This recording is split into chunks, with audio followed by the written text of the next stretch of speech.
retroceso económico ha sido muy importante. La esperanza una vez más se pierde en el horizonte y se aleja de nuestras manos. Una vez más habrá que esperar para mejores tiempos. 1998, entre la violencia y el retroceso. Año del Fobaproa y del interés compuesto. Año del genocida y del tirano. Un cascarón vacío, un dictador impune. Eso y más ha sido el año que se va. Una mano se extiende y una máscara duda. Certeza milenaria y una ausencia presente. Año del sí se puede y del no pasará. Una doble lección. Me va a hacer los mandados. La fibra y el milagro. La descendencia crece mientras la voz se apaga. Año de violencia y retroceso. La ira de la tierra, la ira de los hombres, la ira de los niños, la ira de los narcos. Año del pecador y de la boina. Año de los barriles y de las tazas. Año de una estrellita y de un paraguas. Eso y más ha sido el año que se va. Año de la sorpresa y de la aplanadora. Mano firme al timón, una sorpresa y otra. Y una niña, hija del hielo. Y un hombre, dueño del trueno. Esta noche le invito a que me acompañe a recordar con la fuerza del corazón los acontecimientos que dieron el tono, la textura y la fuerza al año que se va. 1998, entre la violencia y el retroceso.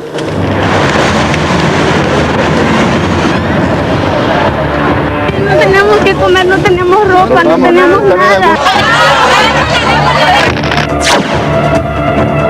Arismendi, Arismendi.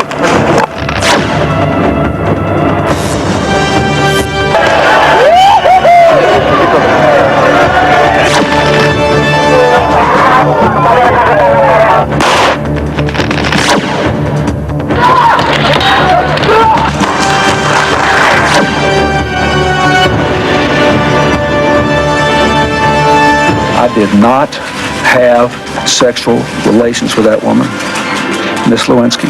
Indeed, I did have a relationship with Miss Lewinsky that was not appropriate.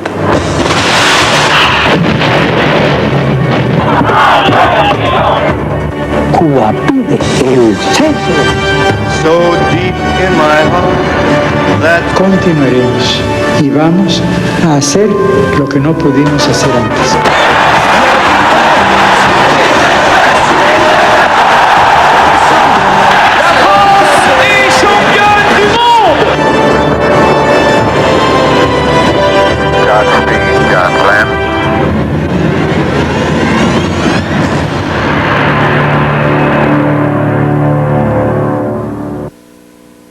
El gran acontecimiento de la vida política mexicana de este año de violencia y retroceso se resume en una palabra: Fobaproa.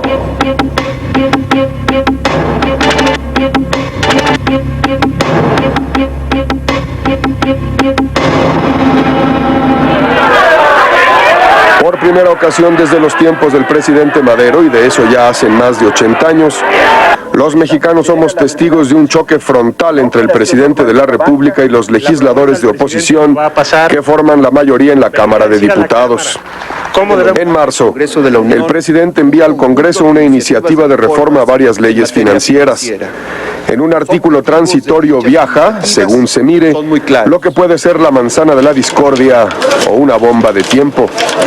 Se propone al Congreso transformar en deuda pública el conjunto de los dineros que se gastaron desde 1995 en apuntalar a los bancos, cubrir el hueco que han dejado los clientes que no pueden o no quieren pagar y de esta forma dar respaldo a los depósitos para que ningún ahorrador pierda un solo centavo.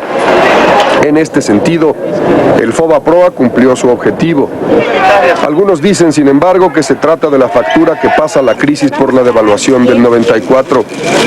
Otros afirman que no es más que la cuenta de un banquete al que asistieron muy pocos, pero que pagamos todos. Como sea, el monte rebasa los 60,000 millones de dólares. Las negociaciones para resolver el problema son complejas y se llevan 9 meses. Se rompen y se reanudan, oscilan entre grupos de discusión en el Congreso y grupos de alto nivel con los secretarios de Hacienda y Gobernación. El gobierno haya tenido... Dice el filósofo español Fernando Savater que las formas de trato son uno de los adminículos más preciosos de la convivencia civilizada y todo cuanto supone respeto, elegancia y miramento nos hace más llevadera la existencia. Nada de eso vemos en el Congreso en este año de violencia y retroceso. Andrés Manuel López Obrador del PRD y Felipe Calderón del PAN se trenzan en un duelo de insultos que va creciendo de tono. Traición a la patria, dice el PRD al PAN. Partido repugnante, dice el PAN del PRI. Un grupo de presión afiliado al PRD y conocido como el Barzón, que dice representar a deudores de la banca, protagoniza episodios de violencia y mal gusto en el exterior y el interior de la Cámara de Diputados. Poco antes de aprobarse la creación del nuevo Instituto de Protección a los Depósitos Bancarios que reemplaza al Fobaproa, los barzonistas lanzan desde la galería del público a las curules bolsas que contienen harina y excremento.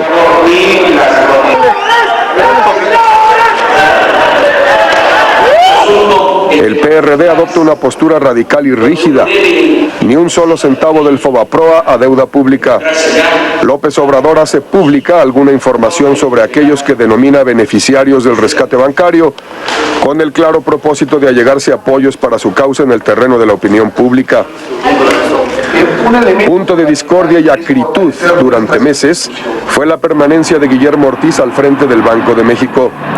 Desde la óptica de la oposición, Guillermo Ortiz es responsable de los errores del rescate bancario y de sus presuntos abusos.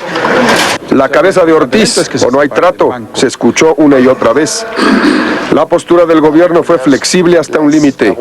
Guillermo Ortiz conserva el cargo, pero no podrá pertenecer a la junta directiva del Instituto de Protección de los Depósitos.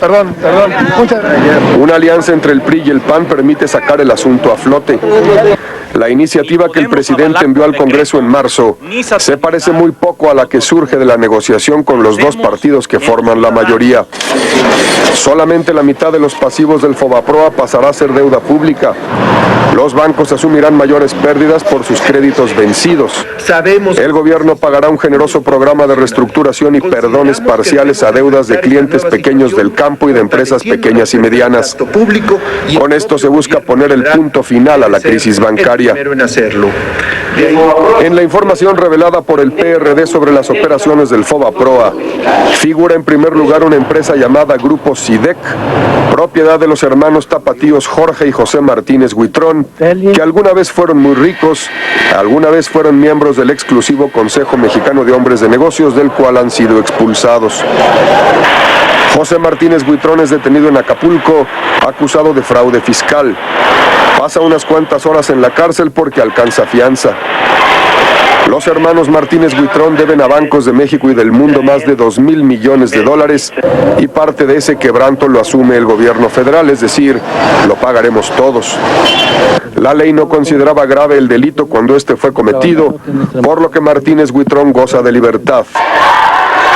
Ante la indignación de la opinión pública por este y otros fraudes, el Congreso modifica leyes que ya castigan con 15 años de cárcel a los llamados delincuentes de cuello blanco, que son los que estafan con el poder de su firma.